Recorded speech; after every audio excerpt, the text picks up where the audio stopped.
On se retrouve à Port-le-4pour le festival Voix d'étoiles pour sa 19e édition. Et cette fois-ci encore, j'ai eu la chance d'interviewer 7 comédiens dans le milieu du doublage. Aujourd'hui, Dorothée Pousseau.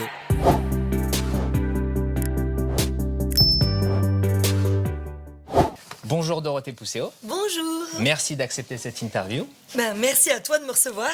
On est au festival Voix d'étoiles à Port-le-4. Merci à eux également de me donner l'opportunité de faire ces interviews. On va revenir sur ta carrière dans le doublage. Est-ce que tu pourrais me dire déjà comment tu as commencé dans le milieu artistique ? Alors, moi, en fait, dans le milieu artistique tout court, j'étais petite, depuis que je marche, je danse. Donc, à 3 ans, mes parents me mettent dans un petit cours de théâtre dans le 13e arrondissement de Paris, là où j'ai grandi. La prof dit « Oh là là, elle est très douée, on va la mettre au conservatoire ». Je rentre au conservatoire. Ils disent « Oh là là, elle est très douée, on va la mettre à l'opéra ». Je passe au concours l'opéra, je suis choisie et l'opéra me met dans une école à mi-temps. Une école où on va à l'école le matin et l'après-midi on est libre pour danser, faire des activités. Donc il y avait tous les enfants danseurs, donc de l'opéra ou comédiens ou musiciens du CNSM, etc. Les enfants du cirque, enfin un peu tout. Et les enfants comédiens évidemment. Et en fait je me retrouve dans cette école et je choisis plusieurs activités. Le temps de commencer la danse à l'opéra, parce que je suis encore trop jeune, j'ai que 7 ans, et je ne peux pas faire 4 heures de danse par jour, 5 heures par jour à cet âge-là. Donc pendant cette année-là, je vais à l'école le matin, on doit justifier d'activité, quoi. Le but, c'est pas que les enfants passent leur matinée devant la télé. Donc en fait, je me mets au piano, violon, solfège et théâtre. Et un jour, il y avait un casting. Moi, je ne savais pas du tout. Je vais au cours de théâtre et la prof me dit « Ah non, il n'y a pas cours aujourd'hui, j'emmène les grandes. » Moi, j'avais 7 ans, de 12 à 15 ans, passer un casting, etc. Elle essaie d'appeler ma nounou, qui ne répond pas. Du coup, elle m'emmène avec elle au casting, parce qu'elle ne veut pas me laisser dans la rue à 7 ans. Et je me retrouve au casting. Et en fait, le metteur en scène me voit attendre dans l'entrée. Il me dit « Qu'est-ce que tu fais ?» Je dis « J'attends, ça se voit pas. » Il me dit « Ok, tu veux passer le casting ?» Je dis « Ok. » Et donc moi j'ai 7 ans et je passe le casting. C'était pour Le Malade imaginaire avec Michel Bouquet. Okay. Et je suis choisie. Et du coup, c'est là que tout démarre, en fait. Mais c'est vraiment un hasard, mes parents ne font pas du tout ce métier. Donc c'est vraiment les cours de théâtre qui m'ont amenée à ce casting. Et voilà, et je me retrouve à jouer aux côtés de Michel Bouquet le rôle de Louison. Et l'histoire, au début, devait durer 3-4 mois et elle dure 2 ans. C'est un gros carton. Entre-temps, je décroche un agent. Enfin, je rencontre un agent qui me prend chez elle. Et je passe plein de castings et je suis prise, etc. Et en fait, tout s'enchaîne. Et ensuite, un jour, vers 9 ans et demi, 10 ans, je jouais toujours au théâtre. Ça faisait presque 2 ans. Un grand monsieur du doublage qui s'appelle Claudio Ventura m'attend à la sortie. Il me dit, est-ce que tu voudrais faire du doublage ? À l'époque, il n'y avait pas beaucoup d'enfants comédiens, tu vois. Et je lui dis, écoute, je lui ai répondu, je me souviens très bien, je lui ai dit, je sais pas ce que c'est, mais pourquoi pas. Tu sais, moi, j'avais aucune idée, je pensais qu'en fait, tout le monde parlait français, quoi, tu vois. Tu sais, à 9 ans et demi, je sais pas, tu vois, je me disais pas, je me disais bon. Et puis, il me dit, ok, et voilà, et c'est là que j'ai commencé mon premier doublage, et ainsi de suite. Et après, ça s'est enchaîné. Exactement. Ça marche. En doublage, les comédiens disent souvent que tout se joue dans le regard, et du coup, on va faire un jeu. Qui est lié à ça. Je vais te montrer des comédiennes ou des personnages que tu as doublés. Okay. Et la petite subtilité, c'est que j'ai renié l'image et on verra que leurs yeux. En tout cas, la partie des yeux. Donc, première comédienne, est-ce que tu vas reconnaître ? Oui, ça c'est Ashley et Marie-Kate Olsen. Voilà, exactement. Les jumelles. Et elles sont toujours très joyeuses, heureuses de vivre. C'est des programmes pour enfants. Et puis elles-mêmes, à l'époque où elles tournaient beaucoup, elles étaient elles-mêmes enfants et adolescentes. Donc ça restait toujours... Tu les as doublées à l'époque, du coup, à partir de 92 ? Alors, je les ai doublées, oui, c'est ça, à peu près. J'avais 12 ans. Jusqu'à ce qu'elles ne travaillent plus, oui, malheureusement. Bien sûr. Mais pendant une dizaine, quinzaine d'années. Oh oui, facile, puisque... Oui, non, mais plus de 15 ans, puisque même 8, la série où j'ai fait Maquette... 2008... Ouais. Au moins 2008, ouais, quelque chose comme ça. Donc oui, une bonne quinzaine d'années. Tu les différenciais dans le doublage ? Alors, en fait, les Américains, c'est une bonne question, ils ne voulaient pas qu'on les différencie. Okay. Et parce qu'ils disent, oui, elles ont la même voix, donc on prend une comédienne et elle fait pareil et tout. Mais moi, je ne trouvais pas qu'elles avaient complètement la même voix. Et en fait, elles n'ont pas le même tempérament du tout. Et surtout dans leur série, il y avait toujours une Marie-Kate qui était plus garçon manqué, plus elle jouait au basket, elle avait souvent des shorts et tout. Et Ashley qui était beaucoup plus girly, toujours avec un wavy parfait, qui était en petite robe, etc. Donc, en fait, le jeu le fait dans le jeu, je les différenciais, et ce qui fait que ça me les faisait automatiquement un petit peu différencier dans la voix également. C'est-à-dire que Marie-Kate, je la prenais un peu plus grave, et Ashley, je la prenais un petit peu plus légère, un petit peu plus aiguë. Donc voilà, donc c'est vrai que c'est ça qui faisait une légère différence. Puis forcément, avec ce qu'elle jouait, t'amener à les interpréter. Et parfois les gens me disent, ah bon, mais vous doubliez les deux? Je dis, ah bah oui, quand même. Ils disaient, ah bah non, mais en fait. On te reconnaissait pas sur les deux? Bah oui, parfois ils disaient, mais non, mais en fait, on croyait que. Ils reconnaissaient plus sur Marie-Kate, qui était plus dans ma voix normale, un peu plus grave et éraillée, tu vois. Et moi, Ashley, que je prenais plus aigu, donc. Ouais. D'accord. Moi, c'était rigolo. Prochain personnage, alors là, je vais t'en montrer 3 d'affilée. Ah. Et après, je te poserai une question en fonction de ça. Diana Lombard. Diana Lombard. Dans Martin Mystère. Tout à fait. Détective à votre service. C'est ça. Pretty dans Kailou. Ouais. Pretty la folle. Et Didi dans le laboratoire de Dexter. Tout à fait. Didi, j'ai adoré. Bah, je la faisais, j'avais 18 ans. Ouais. 18-19 ans. Et je me rappelle que c'était quand même un vrai challenge parce que j'étais quand même assez jeune pour amener autant de second degré et d'hystérie et tout. Et c'est vraiment mon premier rôle de folle. D'accord. Mon premier vrai rôle de complètement hystérique. Parce que Martin Mystère, c'était après, j'avais 20 ans. 20-21 ans. Mais c'était après elle. Et puis Diana, elle était beaucoup moins tarée que Didi, tu vois. Donc, ouais, c'était mon premier vrai rôle de folie, quoi, qui me demandait une vraie énergie et tout. C'était un vrai challenge. Ça et d'ailleurs, si on écoute l'épisode 1, et le dernier épisode, il y a eu une grosse évolution. Okay. Limite, on ne dirait même pas que c'est la même comédienne. Okay. C'est que j'ai grandi avec elle en termes de jeu et en termes de voix et tout, quoi. Donc là, on a vu 3 personnages d'animation emblématiques que tu as fait sur plusieurs années. Est-ce qu'il y a une série d'animation qui te reste en tête plus que les autres, que ce soit par la qualité de la série ou l'ambiance sur le plateau? Série, je mettrais les deux réunis. Je mettrais quand même Martin Mystère parce que c'était d'abord, je trouvais que c'était hyper quali. Je trouvais que le dessin animé était vraiment sympa, les aventures c'était cool. C'était souvent un peu les mêmes codes, mais c'était hyper sympa. Bon, c'est le principe comme dans Totally Spies. Oui, c'est ça. Mais après, j'étais avec mon frère de cœur qui est Alexis Thomasian.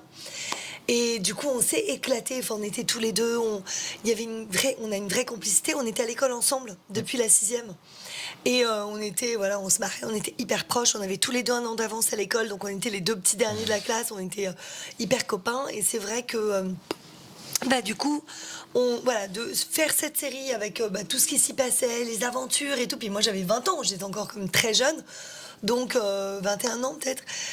Du coup, c'est vrai que les aventures, les personnages, la relation entre eux, et puis de faire ça avec Alexis, c'était pour moi... C'était une création de voix ou un doublage? Non, un doublage. Un doublage, mais alors la version anglaise était absolument pas comme nous. C'est-à-dire qu'ils étaient hyper sérieux, mais vraiment sérieux, quoi. C'était du premier degré. Dès qu'il y avait un monstre, ils disaient « Oh my God, a monster !» et tout. C'était terrifiant, d'ailleurs, c'était assez flippant. Et nous, on avait complètement pris un autre parti pris. On s'était dit, c'était Marathon, c'était une prod française. Et on avait demandé, on avait dit « Mais est-ce qu'on peut créer un peu ce qu'on a envie de créer? Genre, est-ce qu'on est vraiment obligé de suivre l'anglais ?» Et il nous avait dit non, faites ce que vous voulez. Donc je me montrais bien. Donc en fait, l'anglais, je pourrais même pas te dire la voix qu'elle a. On a toujours créé, nous, notre voix, notre énergie et notre humour. Mais ça amenait un côté, du coup, humoristique burlesque. La bouillasse verdâtre. Tout ça, c'était même pas écrit, tu vois. C'était pas du tout ce qu'ils disaient en anglais. Ça amenait ce côté culte aussi, je pense, de la série. Peut-être. Parce que c'est vrai qu'elle reste beaucoup en série des années 2000. C'est celle qui ressort quand même assez souvent. Oui, et puis alors, elle a vachement marché en France, je pense aussi pour ça. Parce que justement, le fait de prendre la série en autodérision a plu à plusieurs générations.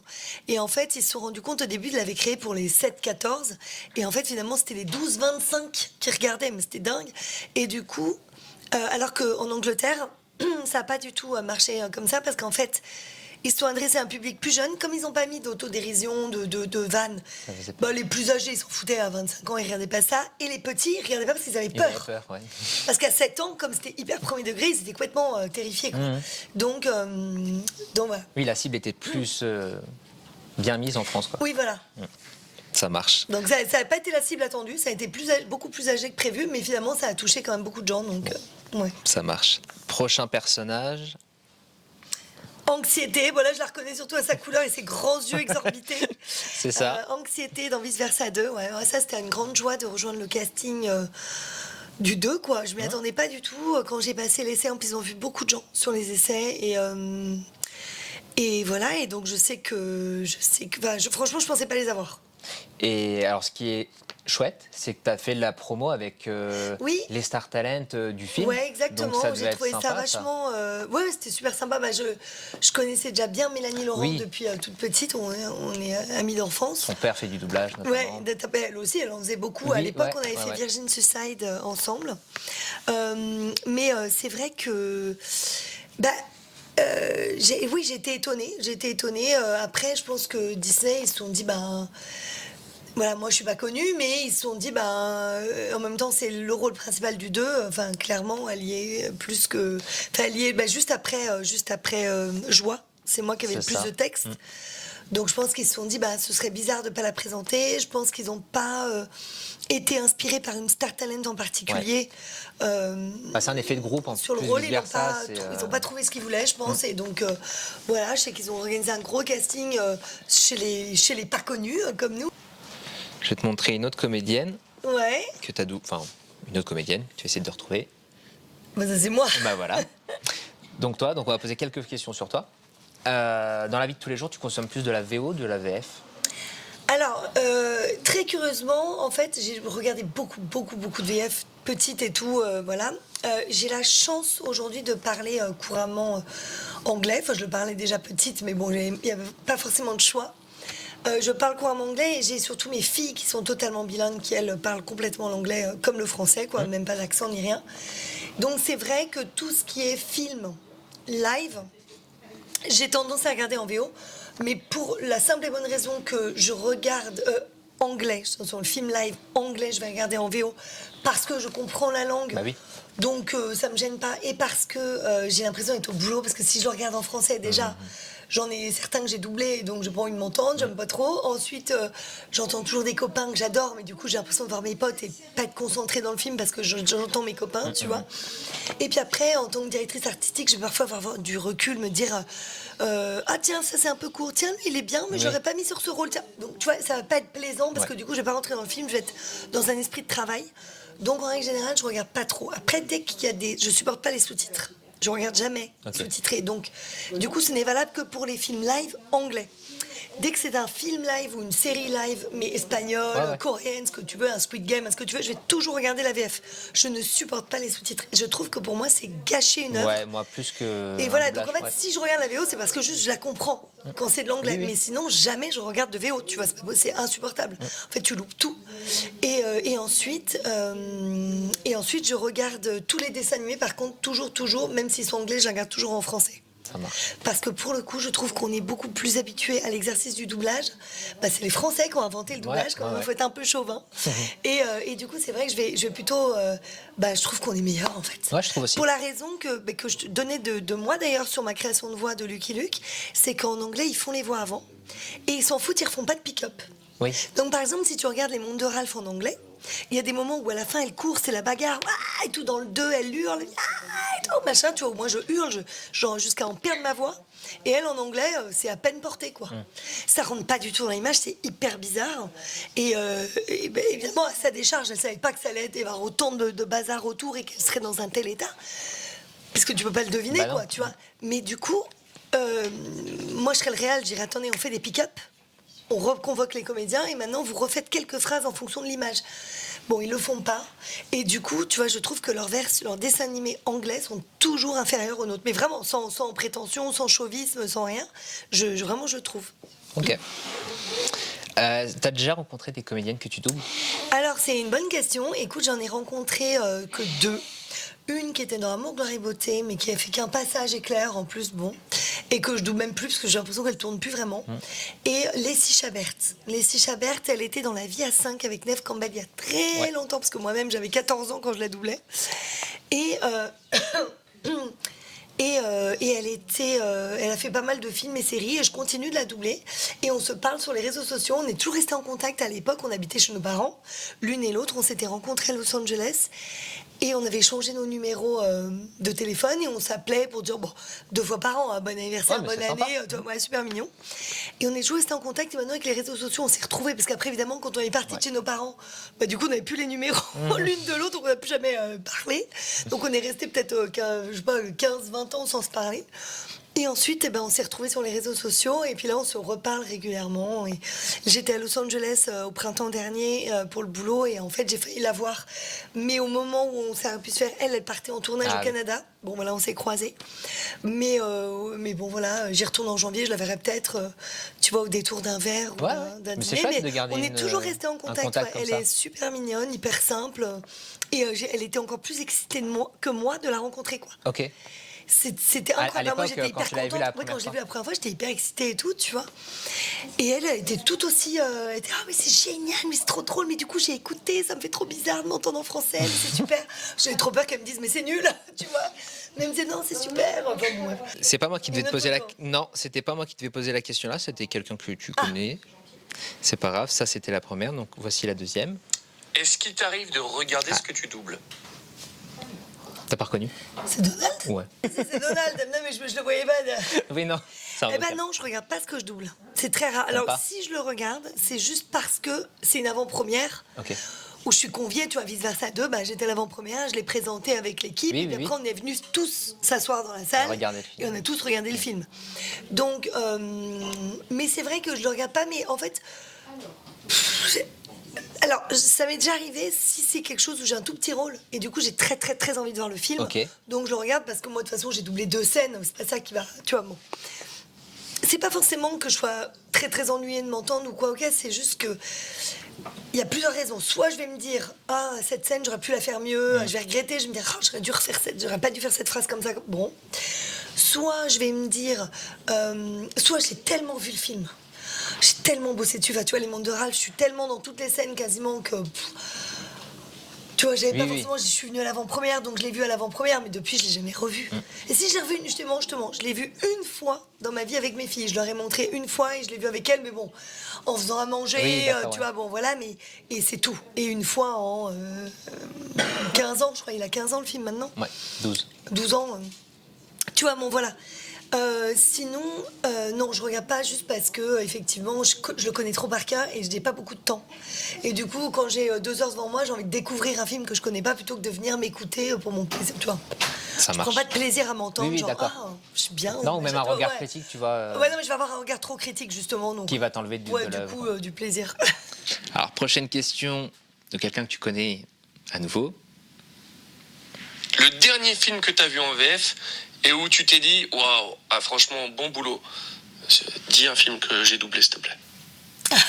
Le dernier film que t'as vu en... c'est bon, Donald, tais-toi, on a compris. Et non, je vais pas dire un film que t'as doublé parce que c'est pas le dernier que j'ai vu, donc ce serait mentir. Je suis fan de son travail, mais... non, c'est ce matin. Là, parce qu'on est justement à Voix d'étoiles, donc on voit plein de films et on les voit en français et en plus comme c'est que des animés, voilà, des dessins animés c'est mieux. Et là c'est Amélie et la métaphysique des tubes. Okay. Et c'était vachement bien et c'est Céline Ronté qui l'a dirigé. Et il y a un très beau casting et notamment Loïse Charpentier, la petite Loïse, qui est la fille d'Edwige Lemoine, qui a pris beaucoup de cours de théâtre, qui est super, qui a le talent de sa mère, et de son père, Christophe Lemoine, qu'on ne présente plus, la voix de Cartman dans South Park. Ils sont pas frères et sœurs? Si. Edwige. Et de son père, de son oncle, excuse-moi, n'importe quoi. Et de son oncle, Christophe Lemoine. Et voilà, c'était vraiment une très très belle version française. Les voix sont super, le jeu est fin, chaque âge correspond parfaitement, les enfants sont super. Il y a aussi le petit Isaac Chomsky, le fils d'Antoine Chomsky, dedans qui est merveilleux. Voilà, c'est poétique, c'est beau. Voilà, et là, je me dis, on fait des très belles VF. C'est chouette. Ça me donne envie de le voir. J'essaierai de le voir avant de repartir. Dernière question de ton ami. C'est parti. Et le meilleur conseil qu'on t'ait donné dans ta carrière, c'est quoi? Tu veux que je te dise? Je pensais qu'il allait me dire... De quoi? Je pensais qu'il allait me dire, et comment on fait pour doubler Mouette? Alors, c'était prévu... Non, c'était à ma demande. Il m'a dit, je lui ai mis trop cher ces j'ai derniers mis temps. trop cher, ok, d'accord. J'ai dit, y a tu vois, pas je suis de très problème. étonnée. Tu me dis la dernière question, là, je me dis, ok, alors je m'attends à une mouette. Non. Ou juste, il m'a fait la question en cri de mouette, peut-être. Écoute, le meilleur conseil qu'on m'ait donné, en fait, dans ma carrière, comme ça, sans réfléchir, pour moi, ce serait le conseil de Michel Bouquet, à l'époque. Je devais rentrer à l'Opéra de Paris. Une fois que j'avais été prise pour la pièce de théâtre, je devais quand même rentrer à l'Opéra de Paris. C'était seulement décalé d'1 an. Et il m'a conseillé de ne pas y aller et de continuer dans la comédie en me disant que il trouvait, selon lui, que j'avais du talent et que j'avais quelque chose à y faire. Et il m'a dit, à 30 ans, tu seras retraité. Il m'a dit, la danse, c'est merveilleux, mais le cinéma, c'est encore mieux. Et il m'a conseillé, voilà, de partir dans cette voie-là. Et pour moi, c'est le meilleur conseil, puisque aujourd'hui, je suis très épanouie avec ce métier. Et donc voilà, donc une pensée pour Michel Bouquet, qui n'est plus de ce monde. Mais voilà, ce serait... Sans regret, du coup, Sans cette regret. décision. Ça marche. Je te montre une nouvelle image d'un personnage que tu as doublé, Vanellope von Schweitz, évidemment. dans les mondes de Ralph, exactement. C'est un peu ton personnage phare, je trouve, dans l'animation. Est-ce que tu as le même ressenti? Oui, on m'en parle. Franchement, il est un peu à égalité, parce que ce qui est génial, c'est justement lors des conventions, on peut rencontrer les gens et savoir justement quels sont les films qui leur ont plu, etc. Donc ça que j'adore. Et en fait, Vanellope ressort évidemment énormément, mais pas beaucoup plus que Diana Lombard ou Ok. Didi. Ah, ça sort plus?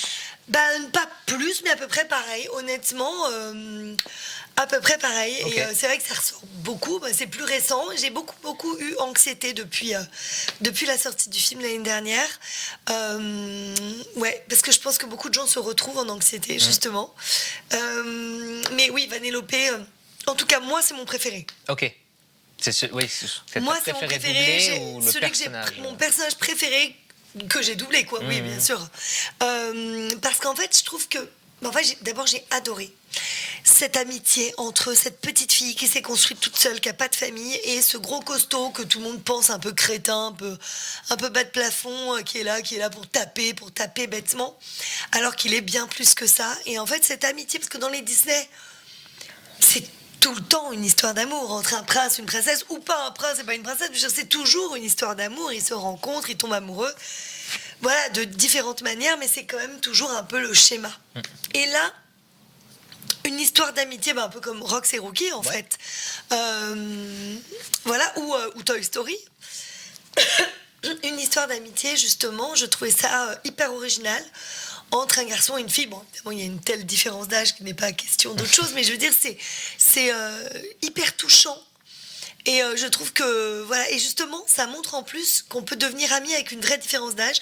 Moi, Alexis Thomasian et moi, tous les deux, on est très, très amis avec un vieux comédien de doublage qui s'appelle Michel Bedetti, qui est le père de Vanina Pradier, qui est voilà, un grand monsieur du doublage, qui a beaucoup de talent, et qui a 30 ans, attends, non, 40 ans de plus que nous. Non, 40 ans de plus que nous. C'est énorme, 40 ans de plus que nous, c'est 2 générations, presque 3 générations à l'heure actuelle. Et puisque maintenant on dit que c'est plutôt 10 ans une génération, tu vois, 3, 4.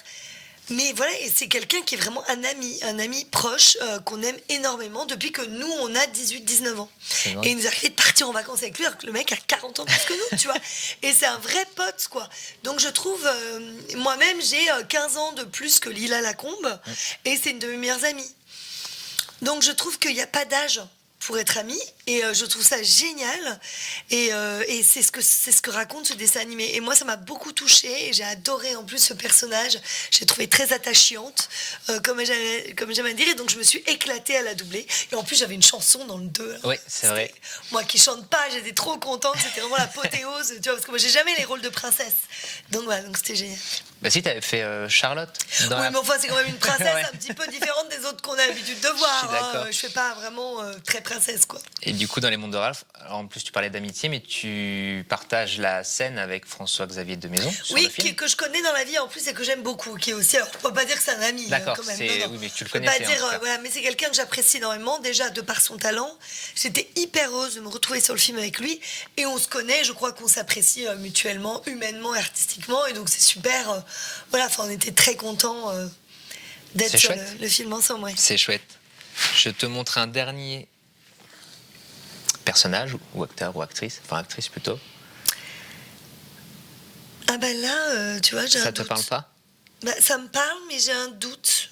Et pourtant, c'est ta comédienne phare. C'est pas Margot Robbie? Si, c'est Ah, Margot c'est. Robbie. Bah, tu vois, j'avais un doute. Ah oui, mais parce que là, les yeux paraissaient plus petits. Ouais. Tu vois, la photo, elle est un peu écrasée sur l'œil. Je me disais, bah, on dirait Margot Robbie, mais j'ai l'impression que c'est pas elle. Après, je me suis dit, est-ce que c'est Annabelle Wallis? Mais non, c'est pas ses Ah, yeux. ça aurait pu, ouais, avec les Un cheveux. petit peu, parce qu'elle a la blondeur, mais c'est Ouais. pas ses yeux. Mais oui, effectivement, oui, Margot Robbie, oui. Donc Margot Robbie, donc, que tu doutes depuis le Loup de Wall Street. Exactement, ouais, ça fait 12 ans. 12 ans, puisque j'étais enceinte de ma fille qui a 11 ans. D'accord, ah oui, bah voilà. Ouais, c'est facile à retenir. Voilà. Le film qui t'a le plus impressionné de Margot Robbie, ce serait lequel? Aitonia. Ah ouais, sans Où elle réflexion. fait du patinage Ouais. artistique, ouais. Incroyable, et surtout quand j'ai appris que en fait c'est elle qui faisait toutes ses figures, à part le triple axel. Quand même, sinon, bon, Faut y on se aller. dirait, bah, attends, mais Ouais. qu'est-ce qui s'est passé? Quel est ce métier de patineur artistique que tout le monde peut aborder en un an de training? Mais déjà, en un an, bah, elle s'entraînait tous les jours. Mais même en s'entraînant tous les jours, en un an seulement, elle a fait tout ce que tu vois dans le film.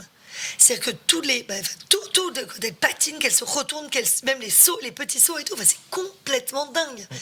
Et c'est là, en fait, où je me suis dit, c'était peu de temps après le Loup de Wall Street, où je m'étais dit, d'ailleurs, au tout début du film, j'avais fait le Loup de Wall Street dans l'ordre, je m'étais dit, bon, elle est très belle, machin et tout. Arrivent les scènes un peu plus compliquées avec DiCaprio, je me dis, elle est pas que belle, ça joue quand même, ouais, hein, vraiment, elle est très très bonne.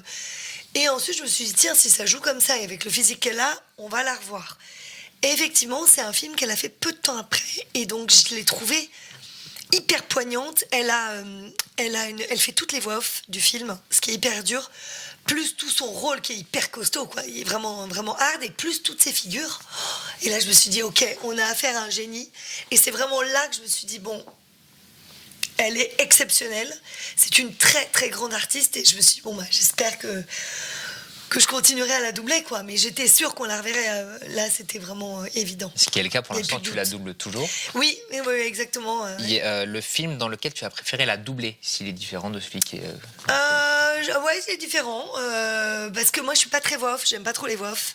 Je suis pas très douée pour ça, donc je t'avouerai que j'étais un peu terrifiée sur Aitonia. C'est le film d'elle qui m'a le plus impressionnée, mais je pourrais pas dire que c'est mon préféré à cause de ces fameuses voix off. je dirais Birds of Prey. Ok. Donc, C'est en Harley voilà, Quinn. en Harley Quinn, parce que j'ai adoré faire Harley Quinn, mais elle n'avait pas énormément de dialogue, ni dans le 1 ni dans le 2. Donc elle parlait quand même, mais c'était pas. Il y avait beaucoup de personnages. Il y avait beaucoup de personnages. C'est un film choral, comme on appelle dans notre métier. Donc voilà, dans Birds of Prey, c'est vraiment axé sur son émancipation, tu vois. Et puis j'ai adoré vraiment ce tournant, et c'est de là qu'est partie la dernière série animée, où elle, après son émancipation, ce tournant dans sa vie, où après elle va rencontrer Poison Ivy, se marier avec elle et tout. Je trouve ça génial, et j'ai adoré, vraiment j'ai adoré Birds of Prey, parce que c'est là, je trouve, où Harley Quinn se révèle. Tu vois. Oui, avant, elle n'était pas forcément mise en avant plus que les autres. Elle était elle était un peu plus au service aussi de Monsieur J, du Joker, qui s'écrable avec elle, qui est une ordure, et du coup, là, d'un coup, c'est la libération de la femme. En fait, pour moi, c'est plein d'images, plein de choses. Et ce groupe de copines, voilà, c'est très girls power, hein, comme film, évidemment. Bon. Mais moi, j'ai adoré. J'ai trouvé ça vraiment super. T'as vu qu'il y avait sûrement en préparation, là, c'est encore en pourparler, un Pierre des Caraïbes avec elle en tête d'affiche. Ouais, mais est-ce que c'est vrai, ça? Ah ouais, vrai là, c'est remis dans les rails. Ah bon? Oui. D'accord. Non, mais c'est vrai que ça fait longtemps qu'ils en discutent, parce que forcément, avec le procès de Johnny Depp. Ouais. Parce que moi, j'avais essayé de gratter quelques infos, mais c'était il y a un moment déjà avec auprès de Disney. Bon. Ok. Là, c'est revenu. J'avais pas eu C'est de revenu, réponse, c'est en hein. production, D'accord. apparemment. C'est Bah écoute, j'espère, je croise les doigts. à voir ce que ça donne, mais franchement, ça Ce serait donne envie. génial. Ouais, Ce serait super, bien sûr. Je Puis suis pourquoi d'accord. pas une femme un peu? ouais, c'est vrai. Tu vois, il y C'est a vrai. quand même moins de rôle pour les femmes. Donc, Tout à fait. On va partir sur tes directions artistiques.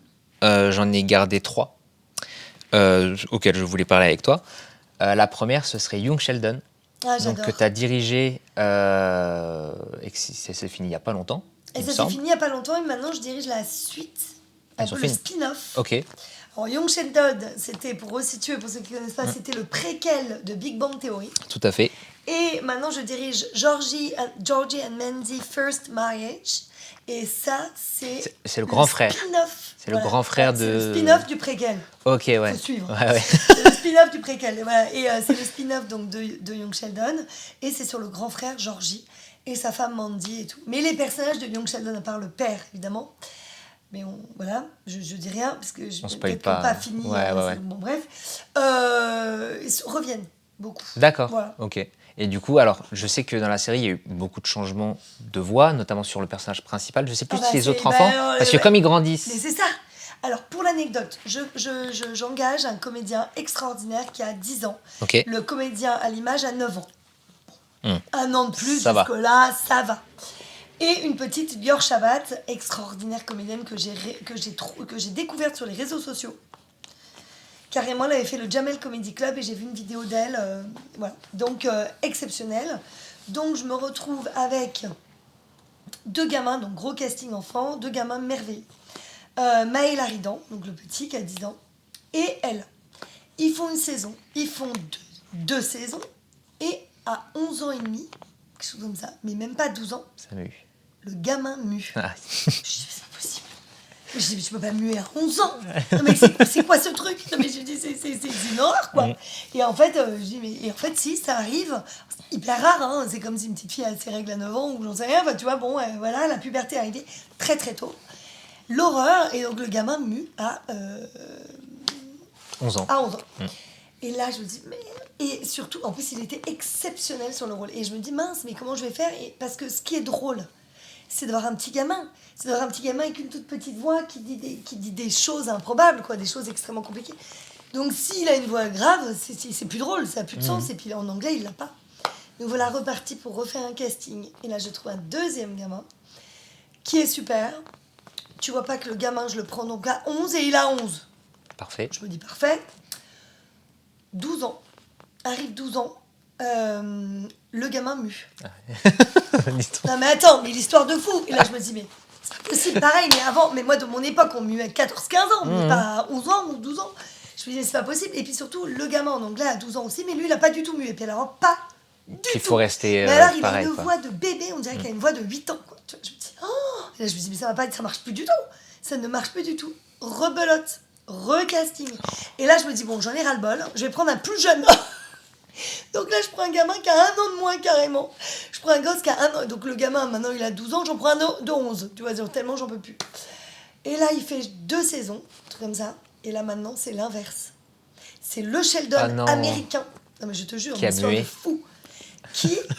Qui a mué. Et qui, cette fois, du jour au lendemain, tu sais, la saison arrive. On est près des enregistrements. On reçoit les premiers épisodes à visionner. Et là, j'allume. Et là, je vais... Hey, hello, yeah, ouais. Et là, je fais... Oh. Et là, je me dis, mon Dieu, j'appelle mon petit Tony Marot Junior, magnifique, qui est super comédien, super gamin. Et là, j'entends, oui, allô? Et là, je fais, oh mince. Et là, c'est le problème inverse. C'est que d'un coup, on a un gamin qui a pris 25 cm dans l'été, il fait ta taille, il a une voix comme ça, et en face, on a un petit bout qui a pas mué, enfin qui est en pré-mu, donc il a une légère, tu sais, la voix légèrement cassée, mais pas du tout. Et donc là... Et là, du coup, j'appelle Warner. J'ai écouté, c'est pas possible, j'en suis à 4. Attends. 1, 2, 3. Non, 3 Sheldon. Je dis, c'est pas possible. Là, pour le 4e, justement, est-ce que je peux reprendre le premier? C'est ce que j'allais te demander. Voilà. Du coup, j'ai l'idée de reprendre Maël Aridan, qui était pour moi le premier Sheldon. Hein, c'est lui qui a créé le rôle. Et puis pour moi, la boucle était bouclée. Warner m'a suivi. Ils m'ont demandé un essai qu'avec lui. Donc il n'avait pas de compétition, mais ils ont quand même voulu l'entendre, voir comment il avait grandi. Donc je l'ai fait venir un jour à Dubbing Brothers, le studio où on enregistre, qui est le plus gros studio d'Europe, quoi. Et donc il est venu, et là, on a fait un bout d'essai avec lui, et moi j'ai trouvé ça super. Il était tellement le personnage, enfin, vraiment c'était mon premier choix à la base. Mais les autres étaient super aussi, tu vois, bien sûr. Après on a refait des castings, on a trouvé des gamins super, mais bon voilà.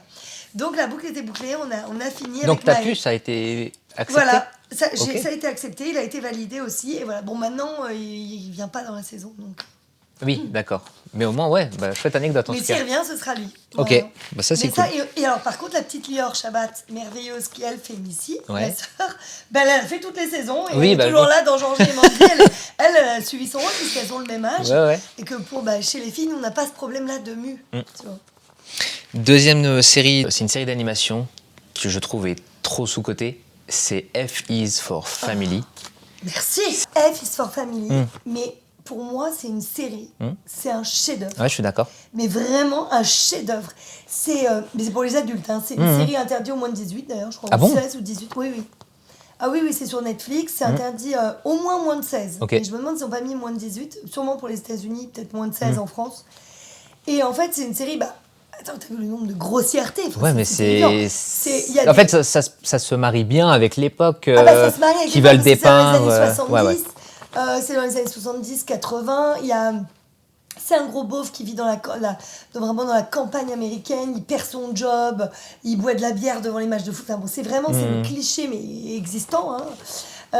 Génial, et c'est une famille, il a 3 enfants, il a eu un fils qu'il a eu à 18 piges, il en voulait pas, et il lui rappelle assez souvent d'ailleurs. Il a eu une petite fille qui est sa chouchoute, parce que c'est sa princesse. Sa princesse et tout, et voilà, et en fait, et puis un deuxième garçon, enfin, il y a son fils aîné qui voulait pas d'histoire, après il y a un deuxième garçon qui lui mange tout autant.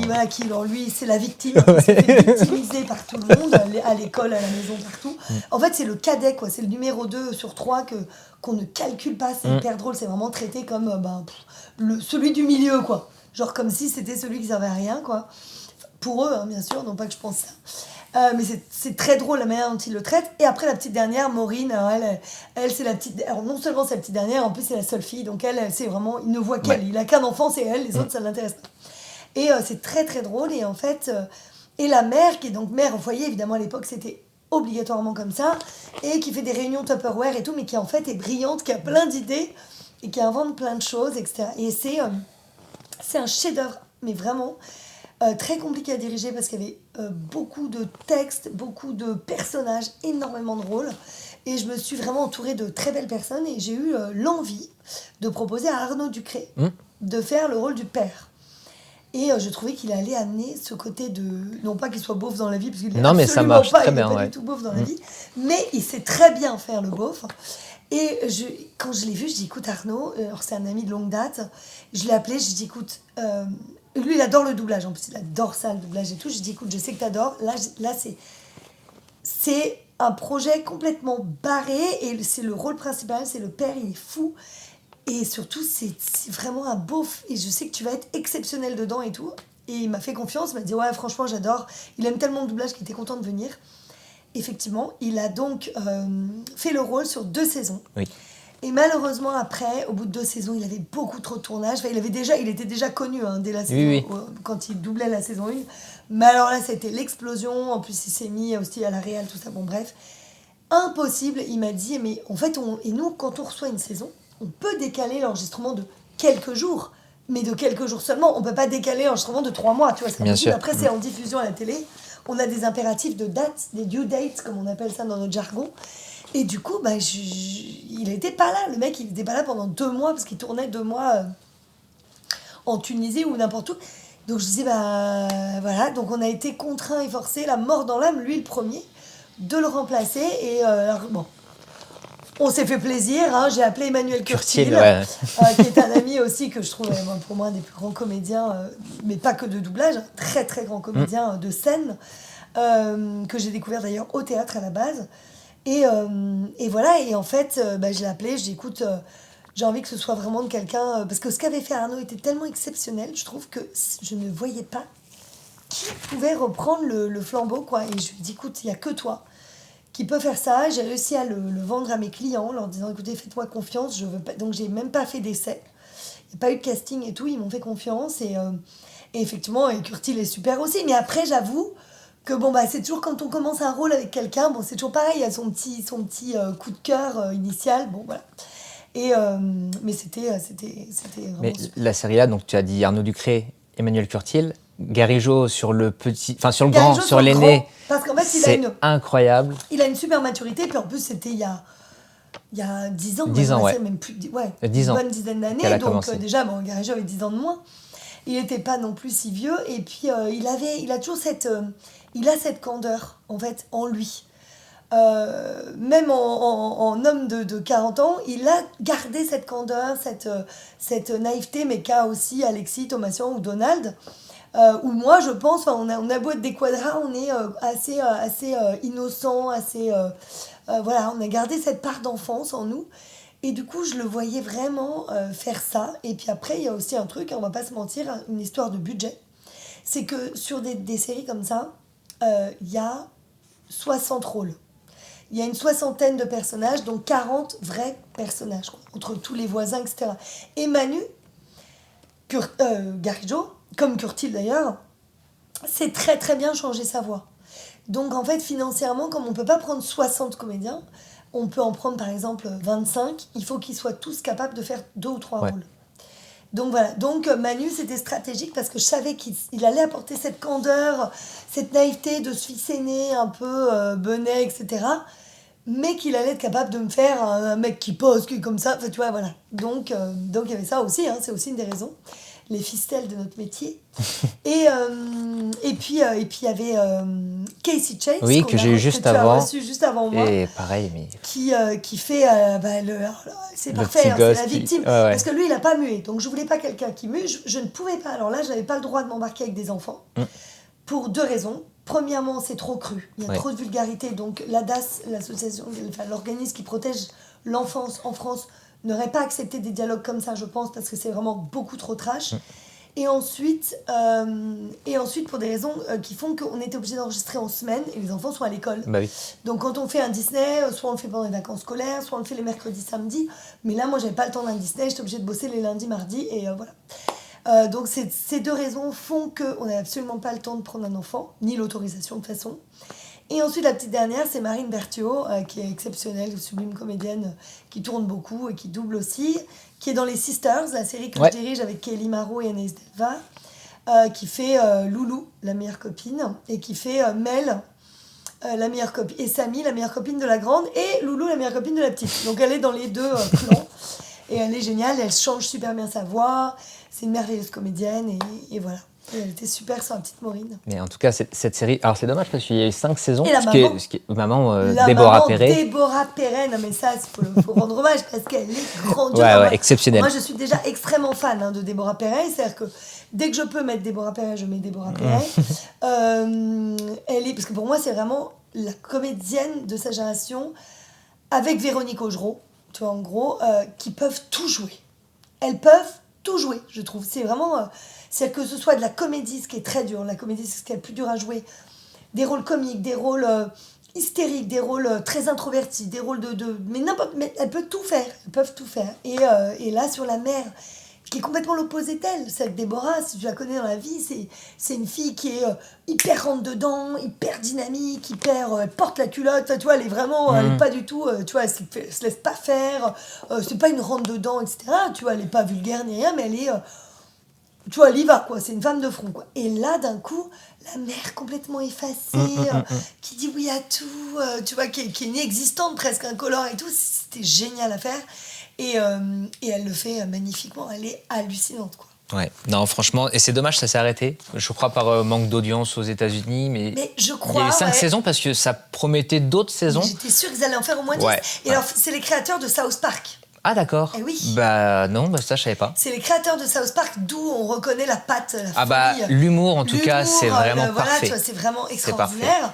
Et c'est ces créateurs-là, enfin ce sont ces créateurs-là. D'accord. Et Déborah Perret, pour la resituer, pour ceux qui connaîtraient peut-être pas, c'est Elastic Girl, dans Les Indestructibles, entre autres.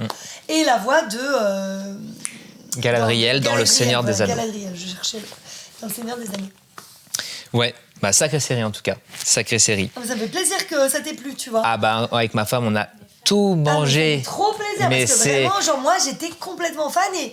J'en entends jamais parler, j'en ai parlé à Casey parce que je voulais. Nathalie, alors je pourrais pas l'interviewer, elle vient plus tard, mais Nathalie fait aussi des personnages secondaires, tertiaires. Elle fait la prostituée. Oui. Elle fait l'énorme prostituée. Mais alors elle fait aussi un petit garçon qui s'appelle Philippe. Tu sais quoi Alors ça c'est le petit frère. Ouais. Bah non, mais je pourrais pas, je la vois pas. Elle vient samedi, moi je m'en vais samedi. Oh non. Mais mais Nathalie. donc ça c'est Anthony. Non mais attends, tu sais que Anthony. Ouais. Donc il fait le tu sais quoi. Ouais. Non, je sais pas comment elle fait ça. Je le fais beaucoup moins bien qu'elle. Tu sais que à chaque fois que je vois Nat. Tu lui fais ça? Non, je lui demande de me le faire. Ah ouais. Mais c'est un régal. Mais c'est un régal pour les oreilles. C'est que le rôle est complètement dingue. Elle fait les deux frères. Elle fait celui-là, mais alors l'autre, elle le prend un peu comme ça et tout. Mais c'est... Elle est complètement vécue. Ah ouais. Et puis c'est le pire. parce qu'elle a le chieur qui arrive, qui est toujours là, il fait, tu sais quoi. C'est ça. Ah non. C'est énorme. Et voilà. Et c'est pour ça, je me suis dit, quand je verrai des gens... Bah, toi, en plus, t'as dirigé, mais quand je verrai les comédiens qui ont doublé dedans, je voudrais vraiment en parler parce que, mais malheureusement, on n'en parle pas. pas. Sur le plateau. J'imagine. Mais on pleurait. On pleurait de rire sur le plateau. Pour moi, c'est une des plus grandes séries de dessins animés que j'ai vues de ma vie. Moi, pareil, je pense. Dernier petit jeu, puis après, ce sera la fin de l'interview. Je te passe des extraits audio.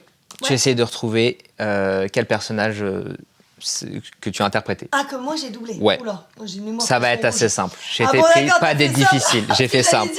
J'allais dire, je vais perdre. On me l'a fait une fois dans ma vie, on m'a mis des trucs. Ouais, c'était chez Cyprien, il me semble. Non. Ouais, ah si, je crois. Oui, je crois que c'était avec Cyprien, ouais, exactement. Et j'étais là, oh la vache, mais genre, je répondais à rien. Mais c'était terrible, mais j'avais honte. Non, ça va aller, parce que là. franchement, je répondais à. J'ai dû faire une réponse sur 10. Deux. Mais c'était terrifiant. Mais en fait, moi, je suis complètement poisson rouge. Et comme je ne m'écoute pas, enfin, tu vois, je l'ai dit avant dans l'interview, heureusement. Comme je ne m'écoute pas après, derrière, du coup, j'oublie. Bah oui, c'est normal. Après, je travaille sur autre chose. C'est normal. Non, là, ça va aller. Premier extrait. Lucio, on fait la course. Oh bah ça, j'ai entendu Lucio, donc Voilà, ça c'est c'est assez simple. J'aurais peut-être pas reconnu si t'avais coupé Lucio. Ah ouais. Moi, je l'ai laissé. Si t'avais coupé Lucio, j'aurais peut-être pas reconnu. Mais oui, c'est Tracer dans Overwatch. On t'en parle beaucoup du personnage là. Ah ouais. Je sais qu'il y a une Mais en grande convention, rivalité. Attends, je signe presque autant. C'est vrai presque plus Tracer Ok. que Vanellope. D'accord. Ah mais je signe non mais rivalité. C'est moi qui ai installé ça Ouais, pour déconner, ouais. on est pas Oui. du tout Non, au mais niveau, c'est mon c'était frère. pas premier degré. Et C'était. puis voilà, mais on adore faire ça et en fait on adore piéger les gens parce que parfois il y a des gens qui viennent en convention et on est souvent à côté quand on est ensemble. Ouais. Quand on est ensemble. Et j'adore faire ça quand ils viennent me demander pour Tracer. Je dis toujours ah tu la joues et tout et puis souvent les geeks qui viennent en convention c'est souvent des gros gamers et comme Tracer apparemment moi je joue pas au jeu hein, mais apparemment elle est assez dure à jouer c'est souvent les très bons joueurs qui jouent Tracer bon enfin de ce que les gens disent quoi j'en sais rien et du coup j'adore faire ça avec Donald à côté c'est que la personne qui vient, c'est pas forcément que Donald c'est Lucio, parce qu'il s'intéresse qu'à Tracer. Oui. Et donc, quand je vois que c'est des gros passionnés de Tracer, je dis ah ouais, tu joues Tracer? Ils me disent bah ouais et tout. Je dis ah ouais, tu joues pas Lucio quoi. C'est hyper fort, et il est à côté, et puis les gens souvent hyper spontanément ils font oh non, il sert à rien, tu sais. Et en fait, parfois ils répondent genre oh bah non, pas du tout, tu vois. Et du coup, lui, il est à côté, il fait ah et tout, tu vois, et genre il s'énerve, on rigole de ça. Et plusieurs fois, ça m'est arrivé de faire ah ouais, tu joues Tracer? Ils disent non, non, elle est trop dure à jouer, ou non, je la joue pas, mais j'aime bien le perso, machin. Et souvent, je relance en disant mais tu joues pas Lucio quand même. Et là, parfois, il y a des gens qui me font ah si, je l'adore, c'est mon perso et tout. Et là, je suis là oh merde. Ah ouais. Et en fait, genre, il est à côté, il est là. Il est content. Ah bah oui, tu vois. Donc, c'est vraiment la grosse vanne entre nous. Ça marche. Deuxième extrait. Deuxième extrait, bon, je te laisse deviner. Ok. Ah, vas-y. Punaise. Tu sais que sur le coup, au début, j'allais dire le truc, c'est bizarre, ça mais. Ah oui, non, mais putain, c'est moi les Mimi? Ouais. Je me reconnais même pas dans ma voix. Ah ouais? Bah après, tu. Ouais, c'est toi. C'est un homme, tu vois. Super. Donc, un rôle qui te colle à la peau, du coup, un depuis. rôle qui me colle à la peau depuis. Et grâce du coup, à tes c'est amis. une grande vanne avec Donald et avec Quentin Bachelet, qui est le directeur de chant avec qui j'ai fait la chanson. Donc, c'est le rôle de Eureka dans La Petite Sirène, le live action. Et en fait, c'était hyper dur à faire. Franchement, j'ai galéré. Non, mais ça s'entend. J'ai pas vu le film. Mais la chanson, elle est hardcore. J'ai écouté vraiment, je sais pour. pas si tu as écouté, mais c'est hyper chaud parce on peut l'écouter sur Spotify et tout. Vraiment, c'est très dur. Et en fait, depuis, il se fout de ma gueule, il me dit ouais, parce que comme je dis en rigolant, je dis ah bah je double pas les princesses, machin. Et donc depuis, il se fout de ma gueule en disant ouais, tu doubles les mouettes, tu vois, voilà, bien que ce soit pas une mouette, hein, je répète, c'est un goéland. C'est un goéland, ouais. Goéland, c'est quand même beaucoup plus classe qu'une vieille mouette, quoi. Donc voilà, et donc bon, c'est resté une vanne, et en fait, tellement que Quentin Bachelet sur Wish, le film Wish, T'as fait une je mouette. fais un caméo. Comme dans Mario, je fais un caméo où je fais un petit Todd. Là, je fais bah, c'est pas une mouette, je sais pas trop ce que c'est. Un oiseau. Une colombe, ouais, pour moi, un oiseau. À un moment, il y a un oiseau, je me souviens plus parce que je l'ai vu une fraction de seconde. À un moment, il y a un oiseau qui vient, qui se pose dans un nid et qui chante une phrase. Mais en plus, c'est que du chant, qui a qu'une phrase chantée, c'est tout. Et juste pour la vanne, Et non. Quentin Machin, il m'appelle, il me dit oui, est-ce que t'es libre, genre la semaine prochaine, est-ce que t'as 30 minutes de libre pour venir chanter un tout petit truc sur mon plateau. Déjà, je me dis pourquoi il m'appelle moi, parce que moi je suis pas Casey Chase, je chante pas généralement, enfin pas trop, quoi, tu vois. Donc je me dis c'est bizarre. Et je lui dis mais quel jour je fais la parole, enfin le texte, tu vois, parce que généralement si je chante un truc, c'est parce que je fais le rôle. Tu vois ce que je veux dire là, j'ai chanté le rap parce que j'ai fait l'oiseau. Ou j'ai chanté dans Les Mondes de Rêve 2 parce que j'ai fait Vanellope, tu vois. Mais on m'appelle pas pour le chant. Donc je me suis dit, c'est bizarre. Et donc je dis, mais quel jour je fais le texte? Il me dit, non, tu fais pas le texte, tu fais que le chant. Je me dis, c'est très bizarre quand même, pourquoi il m'appelle moi pour le chant, tu vois. Et donc je me doutais un peu d'une blague. Je me suis dit, c'est quand même trop bizarre qu'on m'appelle que pour du chant. Tu vois, bon, j'y suis allée, voilà. Et là, j'ai vu l'oiseau, je fais, non mais... Donc, ouais, voilà. ça va, mais ça t'offre des rôles, du coup. Exactement. Donc, voilà, donc si un jour, vous avez besoin de doubler un pigeon, une colombe, une perdrix... Maintenant, mais ce qu'il faudra que tu fasses, c'est que quand tu dirigeras un produit où il y a un oiseau, une mouette, peu importe, bah, t'appelles tes amis. Même un rosé... Ah, attends. Oui, c'est prévu. Ah, je te dis pas. Bah, pour l'instant, je l'ai pas eu. Ah. Mais alors... Je peux te dire que, franchement, j'ai hâte de ouais, tu l'attends. Ah, t'attends ce moment-là. Je l'attends ce jour-là. Et là, je peux vous dire que je vais sortir toutes les caméras. Et je vais filmer ce moment. Ah, pardon, j'ai lancé l'autre extrait. Oui, tu attends ce moment, tu dis. Ouais. Dernier extrait de ce blind test. J'ai pas mis le son, du coup, comme j'ai coupé. Pour l'instant, j'ai... 100%. Bon, là, je pense que tu l'auras aussi. Ah. Passe une bonne journée, Poussinette. Va te faire foutre, maman. Fais chier, putain. Comment je peux faire arrêter ma mère pour maltraitance? Bah, c'est Harley Quinn, non? Non. Ah, alors, ouais, donc c'était un peu subtil, alors, ce que j'ai mis. Tu l'as pas? Attends, laisse-moi réfléchir. Je te le repasse, s'il faut. Vas-y, remets-le. Ah, merde. C'est une bonne journée, Poussinette. Va te faire foutre, maman. Fais chier, putain. Comment je peux faire arrêter ma mère pour maltraitance? Ah si, mais c'est F is for Family? Non. Non? Non. Le va te faire foutre maman, t'essayes d'imiter un peu quelqu'un. Ouais. Ça y est, je l'ai. Ouais. Ah, bien vu. C'est quoi? Bien vu, Cartman. Ouais, tout à fait. Cartman dans South Park, où j'ai imité Christophe Lemoine dans un épisode de South Park. Un seul épisode de South Park où il est transformé en fille. Et donc, c'était un plaisir pour moi, parce que je connais tellement, c'est comme mon frère, on a grandi ensemble depuis qu'on a 10 ans. Que du coup, je me suis amusée évidemment à dire moi, je rentre à ma maison. Voilà. Mais c'était trop drôle. Et oui, mais tu sais, ça m'a embrouillée avec F is for Family parce que. Tu fais des personnages. Je fais, en fait, parfois pour combler. Tu vois, pour combler les trous, parce qu'on peut pas prendre assez de comédiens. Je me suis retrouvée à faire. Je sais plus comment elle s'appelait, mais elle est horrible. Ah là là, la copine du petit cadet de Bill, qui parle comme ça et qui... qui lolote, et je me dis, vrai. bon là je vais pas le répéter parce que s'il y a des enfants qui regardent l'interview, on va éviter. Mais je dis, mais des horreurs. Oui, c'est vrai. Des pires horreurs. Oui, je crois que c'est le pire personnage en plus mais j'ai sur dit ça. Plus d'horreur sur elle que sur Harley Quinn. Ouais. Mais vraiment, c'est le pire perso du monde. Et en fait, à la base... Il fallait une voix de petite fille, mais donc les autres, ils avaient déjà tous 15 000 rôles de petite fille. Je ne savais plus qui prendre, j'avais pas le budget pour prendre un nouveau comédien. Et elle avait 2 phrases. Donc je me suis levée, je suis allée au micro, et il fait « Ah là là, va la faire foutre !» Voilà, tu vois, avec le clic, et tout. Et en fait, après, ponctuellement, on revenait pour une phrase et tout. Et puis après, d'un coup, il revenait vachement. Et là, je dis « Merde, qu'est-ce que je fais ?» Donc du coup, j'ai appelé les clients, je dis « Attendez, moi j'ai toujours fait ces petits trucs comme ça à l'arrache. » Mais là, elle revient, elle a un gros rôle, mais on a déjà entendu ma voix sur 12 épisodes. Alors, sur une phrase, certes, mais sur 12 épisodes, qu'est-ce que je fais, quoi? Et donc là, du coup, je l'ai continué, j'ai enregistré, et puis Curtil ou quelqu'un qui était sur le plateau, ou Nathalie, ou me dirigeait, tu vois, voilà, parce que normalement, je fais jamais de rôle dans ce que je dirige, jamais. Si tu m'entends, tu vois, sur les Sisters, une phrase ou un machin, c'est parce qu'il manque un comédien et que, bon... que du coup, je dépanne le coup, mais c'est jamais... Et du coup, tu disais, quand tu fais un rôle dans quelque chose que tu diriges, tu demandes toujours à quelqu'un d'être derrière pour avoir... Jamais, oui, ça d'accord. arrivé 3 fois dans ma vie. Ok, d'accord. Tu vois, en 25 ans de direction, c'est arrivé 3 fois. Oui, non, je demande toujours à quelqu'un de me diriger, parce qu'il faut avoir le recul. On ne peut pas avoir le recul sur soi-même. Tu vois, quand tu crées un truc, je trouve que c'est impossible de... Enfin, moi, je vais toujours trouver ça nul, jamais me dire, mais c'est impossible d'avoir une oreille externe, quoi. Ouais, je comprends. Bah écoute, l'interview est finie. Bah écoute, c'était un plaisir. Merci pour Dorothée. Merci d'avoir. Bon, j'ai foiré C'est normal, le dernier c'est blind normal. test. Tu m'as quand même donné un énorme indice. T'as trouvé à moitié quand même. Ouais, mais bon. Merci. Merci cool. à toi Dorothée, merci au Festival Voix d'Étoiles de me donner cette opportunité de faire ces interviews. Et on se dit à bientôt. À très bientôt, merci et bisous à tout le monde de Port-le-Cat.